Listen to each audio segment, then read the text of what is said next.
Hey everybody, this is Matt Vickers. In case you haven't watched one of these yet, I was involved in a bicycle accident on Thursday and broke my arm. So, Professor Payne has agreed to let me do these video responses because I can't type. So, yeah, hopefully this isn't too weird. Thanks for putting up with this. Sorry if it's awkward.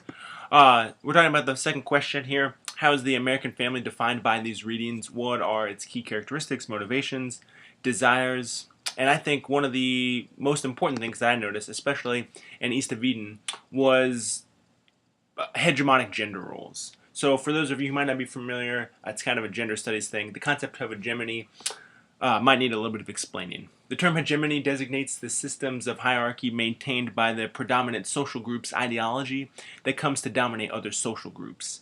In terms of hegemony and gender, or hegemonic gender roles, we must think of societal norms and their influence on how men and women are considered or how they're supposed to conduct themselves.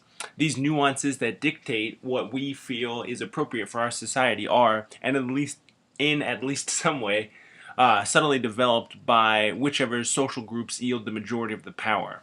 So, especially in this instance and in many other cases throughout history, we have men dictating the roles of the family. So, throughout East of Eden, we have the men laboring, working, earning the wage, and then we have the women, the mothers, who are there to cook the dinners and clean or mend or make or mend clothes and clean the house, and they're very staunch, defined rules.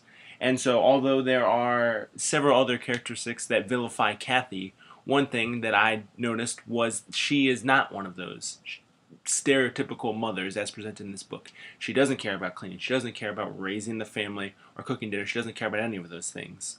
And that completely breaks. That's not necessarily good or bad, but it does break the hegemonic gender role for women as defined or as made precedent in this book.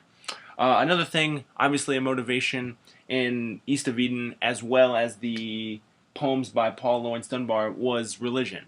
The Bible, a lot of people in East of Eden really discuss religion as black and white. They're being punished for some reason because they sinned, or they did good, and so now they're celebrating. It's very black and white, and I think that Steinbeck does a good job of kind of blurring those lines. It's not as cut and dry as we might like to think, or as something like the Bible sometimes presents itself as this is good and this is bad, and that's it. East of Eden definitely shows that there is a gray area there.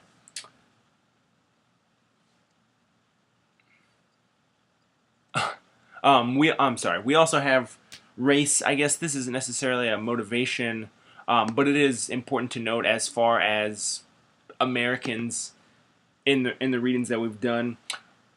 Most notably, we have the character of Lee in East of Eden, and I thought the way he described himself was incredibly fascinating. That he felt he had to put on this act, that the people he encountered in the United States would be very put off by him being able to speak fluently and his knowledge and things like that. He felt that they wanted the stereotype, and that I think says a lot about the culture of the time. We also have the way Native Americans are depicted, or rather the lack of depiction of Native Americans in East of Eden. They're mentioned, but strictly as Adam fought them. That's about as far as it goes.